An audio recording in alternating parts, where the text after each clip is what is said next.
Hello everyone, कैसे हैं आप सब लोग। Welcome back to ICT virtual classroom Dehradun. मैं निखिल राणा।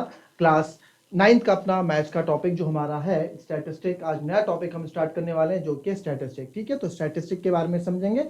एंड क्लास शुरू करने से पहले हमेशा की तरह थॉट ऑफ द डे लेके चलते हैं बच्चों। तो आज का थॉट ऑफ द डे है किसी भी प्रकार का भय, किसी भी प्रकार का भय और अधूरी इच्छा ही हमारे दुखों का कारण होता है। जी हाँ, किसी भी प्रकार का भय और अधूरी इच्छा ही हमारे दुखों का कारण होता है। तो कभी भी आप किसी भी चीज में आपको भय है, किसी फील्ड में आपको डर लगता है, किसी फील्ड को लेकर आप, या चाहे पढ़ाई हो, चाहे मैदान में हो, चाहे डेली लाइफ की कोई भी चीज हो, तो भय को अपने ऊपर हावी ना होने दे, डर को अपने ऊपर हावी ना होने दे बच्चों।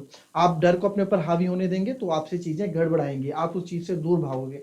और जो भी चीज आप कर रहे हो अधूरी इच्छा नहीं, बेमन से आपको नहीं करनी चाहिए, चीजें मन लगा के आपको करनी है ताकि आपको रिजल्ट्स अच्छे मिले और आगे आपका फ्यूचर अच्छा रहे। तो चलिए अपनी क्लास शुरू करेंगे। एंड स्टैटिस्टिक क्या है, सबसे पहले स्टैटिस्टिक पढ़ लेते हैं। Statistic is the study of collection, organisation, analysis, interpretation of data. नहीं, स्टैटिस्टिक जो होता है बच्चों, statistic is the study of collection, organisation, analysis and interpretation of data. ठीक है, तो इंटरप्रिटेशन ऑफ डाटा का है। और इसमें मेन चीज है, स्टैटिस्टिक जो है आपका क्या होता है, कलेक्शन है, organisation and analysis, interpretation of data आपको यहाँ पे मिलता है। अब इसमें मेन चीज क्या है, इसमें आपकी मेन चीज ये है कि है क्या स्टैटिस्टिक। स्टैटिस्टिक बच्चों क्या होता है, डाटा। अब डाटा क्या होता है, डाटा में देख लेते हैं। डाटा एक piece of information in the form of a fact और फिगर्स कलेक्टेड और represented for any specific purpose is called data. अब डाटा क्या होता है बच्चों, डाटा जो हमारा होता है ना, डाटा जिसको हम बोलते हैं डाटा, जैसे फॉर एग्जांपल कोई इंफॉर्मेशन हो गई, पीस ऑफ इंफॉर्मेशन। ठीक है, piece of information in the form of fact और फिगर्स कलेक्टेड और रिप्रेजेंटेड और फॉर एनी स्पेसिफिक पर्पस। यानी कि या कोई भी मेरे पास डाटा है, कोई भी इंफॉर्मेशन है, ठीक है, उसकी फिगर्स कलेक्टेड और represented for any specific purpose. यार फॉर एग्जांपल मैं बोला क्लास में आपके कितने बच्चे हैं, आप बोला 40 बच्चे, मैंने बोला इस स्कूल में कितने बच्चे हैं, बोला 30 बच्चे हैं, मैंने बोला कितने बच्चों के हाईएस्ट मार्क्स है, कितने बच्चे फेल हुए। ये क्या डाटा है, ये इंफॉर्मेशन है। तो इन इंफॉर्मेशन से इसकी स्टडी करके, इनका कलेक्शन करके, इनको ऑर्गेनाइज तरीके से अरेंज करके चीजों को और एनालाइज करके, कि भी डाटा में एनालाइजेशन हम करते हैं भाई कितनी, अगर एवरेज निकालना है किसी फील्डर्स का, किसी प्लेयर्स हैं, एवरेज आ गए सबके हमारे पास, हमारे पास सबके क्या आ गए, रन आ गए, कि भाई इसने इतने मैच में इतने रन मारे, इसने इतने मैच में इतने रन मारे, इसने इतने मैच में इतने रन मारे। तो क्या करेगा, डाटा को एनालाइज वो करेंगे, एनालाइज करेंगे, फिर वहां से एवरेज निकाला जाएगा, इंटरप्रिटेशन होगा डाटा का। तो ये सारी चीजें क्या कहलाती हैं, ये सारी चीजें आपका स्टैटिस्टिक कहलाती हैं। ठीक है, इतना नोट करेंगे पहले कि आपका स्टैटिस्टिक होता क्या है। क्लियर, चलिए डाटा कर दिया। अब नेक्स्ट आते हैं कलेक्शन ऑफ डाटा पे। ठीक है, कलेक्शन ऑफ डाटा है क्या हमारा, एक हमारा होता है प्राइमरी डाटा, एक हमारा होता है सेकेंडरी डाटा। प्राइमरी डाटा क्या होता है, primary data is a type of data that is collected by researcher directly from main sources through the interviews, surveys and experiments. Okay, अब क्या होता है, जो प्राइमरी डाटा है हमारा, जो हमारा प्राइमरी डाटा है वो इस तरह का डाटा होता है कि कलेक्टेड बाय रिसर्चर्स, जो रिसर्चर कलेक्ट करते हैं डायरेक्टली फ्रॉम मेन सोर्सेज से, through interviews, surveys, experiments and etcetera. यानी कि बच्चों प्राइमरी डाटा, यानी कि जो डाटा मैं दे रहा हूं, जो डाटा मेरे थ्रू आ रहा है ना, यार मैं स्कूल, मैं क्लास का मॉनिटर हूं, तो डायरेक्ट मैंने बता दिया कि यार 40 बच्चे इसमें हैं। मैं किसी ऑर्गेनाइजेशन में कुछ मैं अकाउंट्स देख रहा हूं, तो अकाउंट्स का डाटा मैंने डायरेक्ट बता दिया। बट सेकेंडरी डाटा क्या है, secondary data is the collected by any third party for a different purpose other than the user. अब मैं फॉर एग्जांपल, आप सेकेंडरी डाटा क्या है, जैसे किसी स्कूल के प्रिंसिपल ने बताया, मांगा कि भाई 8th क्लास का मुझे डाटा दो, 8th और 9th क्लास का डाटा दो, मैथ्स के मार्क्स का या साइंस के मार्क्स का या हिंदी के मार्क्स का। तो वहां से डाटा कौन लाएगा, वो हिंदी का टीचर, वो मैथ्स का टीचर, वो साइंस का टीचर, वो कलेक्ट करेंगे। वो कलेक्ट करके डाटा किसको देंगे, आगे प्रिंसिपल को देंगे। तो जो प्रिंसिपल के पास डाटा पहुंचेगा वो कहलाएगा हमारा secondary data. That was our secondary data. Okay, तो इस पे इसको भी नोट कर लो। ठीक है, अब कलेक्शन ऑफ डाटा के बाद आप सिंपल समझो, कलेक्शन ऑफ डाटा बच्चों, इसके बाद ना हमारे पास दो तरीके के डाटा आते हैं। ठीक है, एक ग्रुप्ड डाटा होता है और एक अनग्रुप्ड डाटा होता है। ठीक है, कलेक्शन ऑफ डाटा में भी आप समझेंगे, अगर कलेक्शन ऑफ डाटा में अगर मैं आपको बताऊं तो यहां पे आपको दो तरीके के डाटा मिलेंगे। एक होता है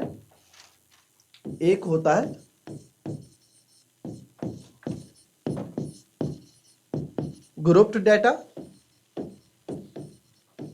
और एक होता है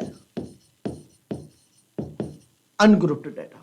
ठीक है, एक होता है ग्रुप्ड डाटा, एक होता है अनग्रुप्ड डाटा। तो फटाफट अनग्रुप्ड डाटा और अनग्रुप्ड डाटा में क्या है उसके बारे में समझ लो। ठीक है, तो अब आप देखो यहां पे, अब आ जाते हैं आप अनग्रुप डाटा पे। ठीक है, अनग्रुप डाटा का अगर आप एक एग्जांपल यहां पे देखेंगे तो ये भी it's a part of ungroup data. ये हमारे पास क्या है,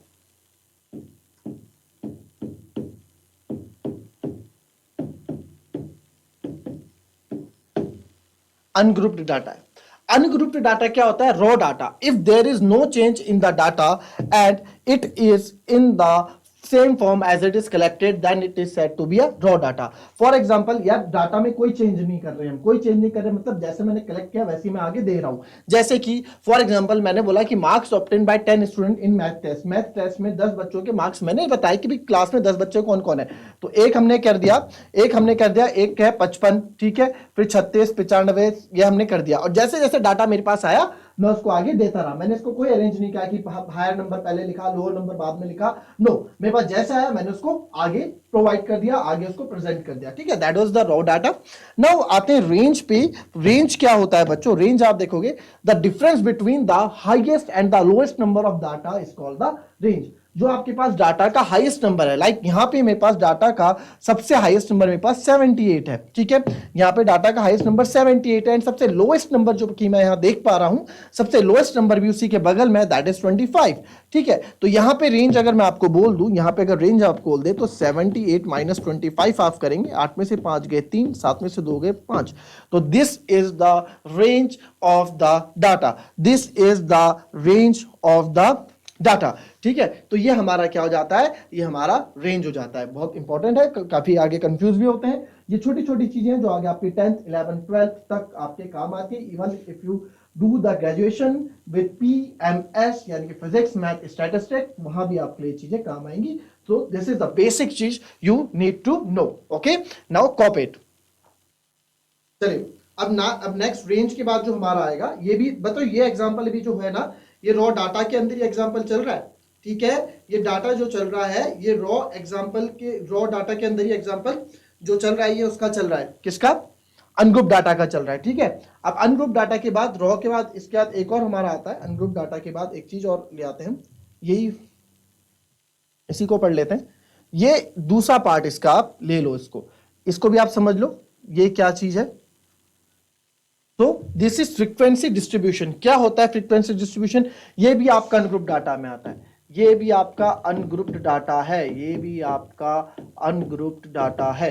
क्या होता है फ्रीक्वेंसी डिस्ट्रीब्यूशन, क्या हम इसको समझते हैं कैसे ये होता है। तो frequency distribution, when the number of items is large then we can convert into the tabular form which is called a frequency distribution table. ठीक है, अब फॉर एग्जांपल इसको समझो, फ्रीक्वेंसी, पहली बात तो आप समझो फ्रीक्वेंसी क्या है। सबसे पहले आप समझो फ्रीक्वेंसी क्या है। फ्रीक्वेंसी होता है ना, फ्रीक्वेंसी बच्चों is the number of time that comes in the table. कितनी बार कोई चीज कितनी बार आ रही है, वो उसकी फ्रीक्वेंसी होती है। मैं कितनी बार घर आता जाता रहता हूं, मैं अपने फ्रेंड क्या कितनी बार आता जाता रहता हूं, वो मेरी फ्रीक्वेंसी है। मैं स्कूल कितने अटेंड करता हूं, वो मेरी फ्रीक्वेंसी, यानी कि कितनी बार मैं आ जा रहा हूं, कितनी बार कोई चीज रिपीट हो रही है, दैट इज द फ्रीक्वेंसी। ठीक है, सिंपल फ्रीक्वेंसी का मतलब ये है। तो अगर फ्रीक्वेंसी डिस्ट्रीब्यूशन से ये कहां काम आता है, ये काम आता है when the number of item is large then we convert into the tabular form which is the called a frequency distribution table. अब मैंने बोल दिया भाई, अब क्लास में हमारे पास क्या है, हमारे पास क्लास में बोल दिया कि भाई हमारी एजेस बताओ, जैसे आपको यहाँ बता रखा है। तो अब मैंने बोला फॉर एग्जांपल कितने 40 बच्चे हैं। ठीक है, मैंने पहले एक सोचा भाई तुम्हारी एज क्या है, बोलेगा 10, तेरी क्या है भाई 12, तीसरे की है 15, दूसरी 16, फिर 12, फिर 10, फिर 15, फिर 13, फिर किसी ने 13 बोल दे, फिर 11 जी, फिर 9 जी, फिर 8 जी। अब ऐसे करते करते ये क्या है, number of items is large. और मेरे पास नंबर ऑफ आइटम लार्ज है, क्लास में 60 बच्चे हैं, 60 स्टूडेंट्स है क्लास में, तो 60 स्टूडेंट्स का मैं इतना लंबा करूं तो पेज भर जाएगा मेरा। अब मैं क्या करूंगा, मैं बोलूंगा कि अब हमको पता है कि भाई इसमें सबसे लास्ट मैंने एजेस ले ली, डायरेक्ट एजेस ले ली कि भाई 10, 11, 12, 13, 14, 15 और 16, 17, उससे ऊपर नहीं होगा। तो बताओ भाई एज, जैसे यहाँ 12 एज वाले कितने बच्चे हैं, 2, 13 एज वाले कितने हैं, 13, सब बोलेंगे सर मैं हूं, डाटा बोलेंगे। जितने भी 13 एज वाले बच्चे हैं वो हाथ खड़ा करें। तो एज 13 जिसके, उसके आगे 13 हमने लिख दिया।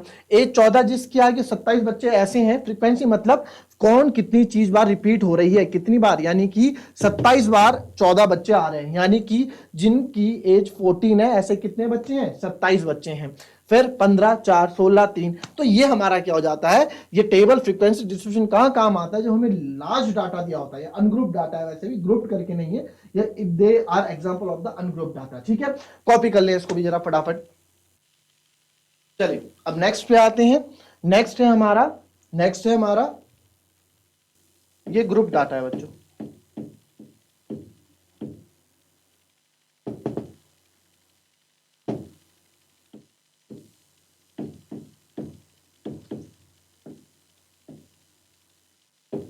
ठीक है, ये ग्रुप्ड डाटा है। To present the very large number of items in a data we use group distribution table. ठीक है, to present the very large number of items in a data we use the group distribution table. अगर मेरे पास data इससे भी बड़ा है, अभी देखो कैसे कैसे चीजें चेंजेस हुई हैं। ठीक है, चेंजेस देखो, चेंजेस कैसे कैसे आए हैं। सबसे पहले अनग्रुप डाटा था।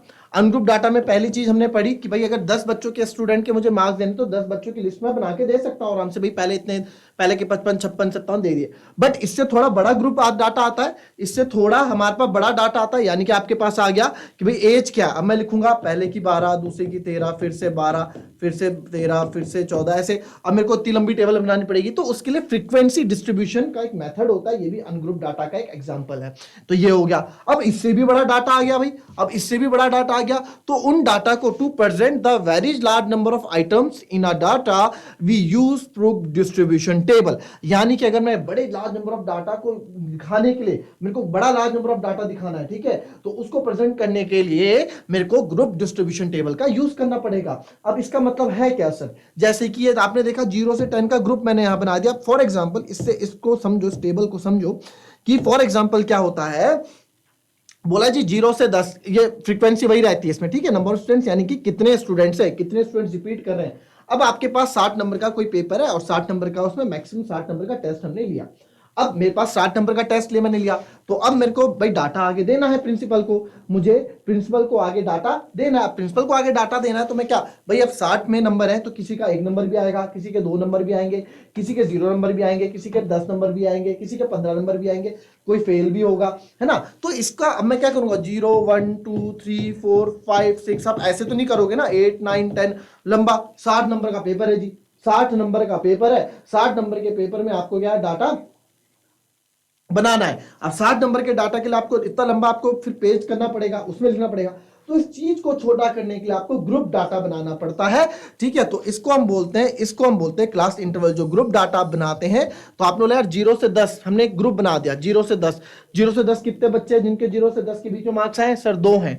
10 से 20 कितने बच्चे हैं जी, 7 हैं। फिर 20 से 30 कितने बच्चे हैं जी, 15 हैं। फिर 30 से 40 कितने बच्चे हैं जी, 10 हैं। फिर 40 से 50 कितने हैं जी, 11 हैं। फिर 50 से 60 कितने हैं जी, 5 हैं। ऐसे ऐसे बच्चे हैं हमारे पास, इतने इतने नंबर्स हमारे पास आए हैं। तो ये हमारा क्या हो जाएगा, ये हमने डाटा ऐसे दे दिया। ठीक है, अब class interval, class the group use to classify the data is called the class interval. यानी कि जो डाटा हम यूज कर रहे हैं 0 से 10 का, ठीक है, वो देखो अब इसके अंदर जिसके 5 नंबर आए वो भी आ जाएगा इसके अंदर, जिसके 8 नंबर आए वो भी आ जाएगा इसके अंदर, जिसके 1 नंबर आए वो भी आ जाएगा इसके अंदर, है ना।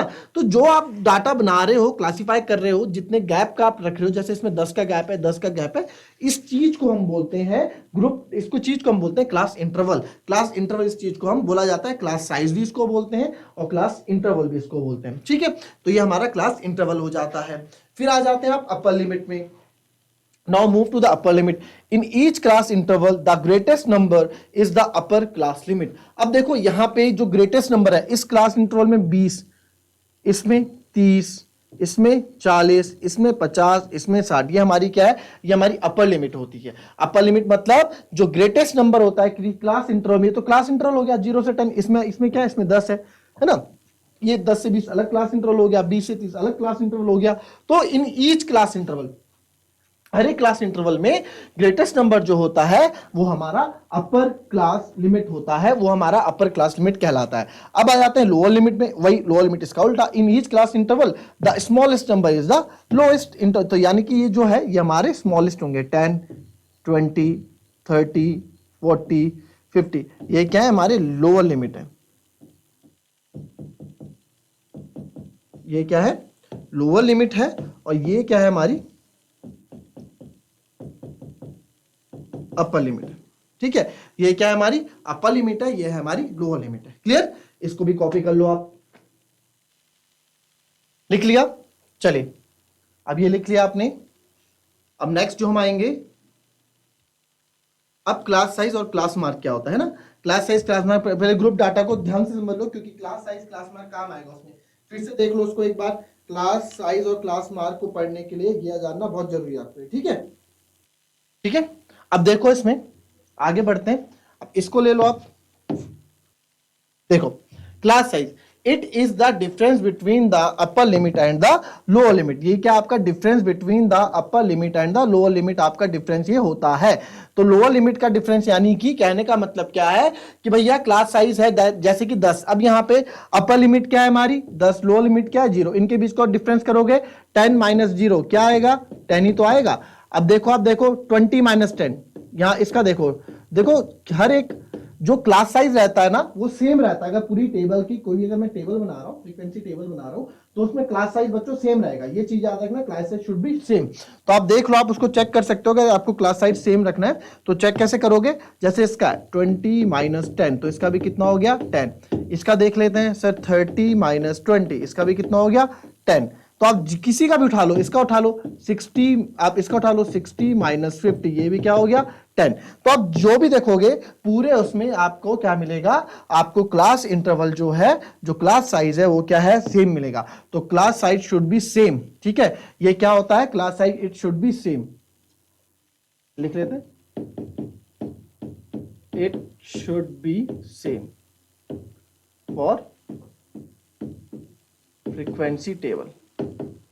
ये हर एक टेबल फ्रीक्वेंसी टेबल के लिए सेम होना चाहिए, same, it should be same, it should be same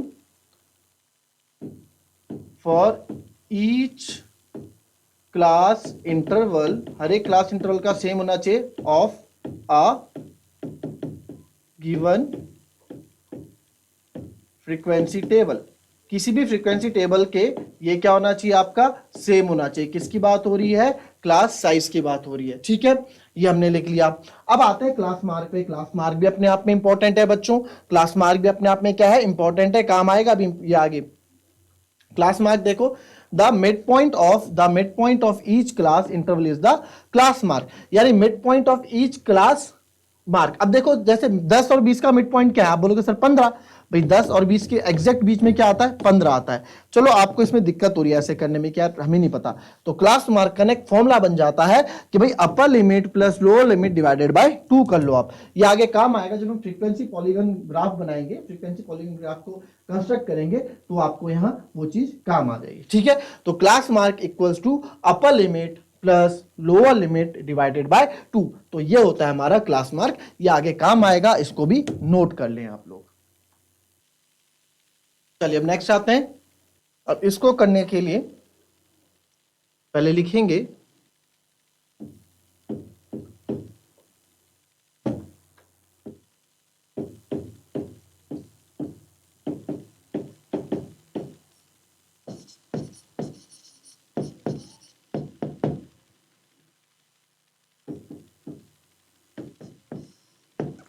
group data is of 2 types. Group data क्या है, 2 तरीके के ग्रुप डाटा होते हैं, ठीक है। Group data is of 2 types, ठीक है। Group data is of 2 types, 2 तरीके के ग्रुप डाटा होते हैं, और वो क्या है उनके बारे में आप ये देखो, ये है ग्रुप डाटा के 2 तरीके, ठीक है।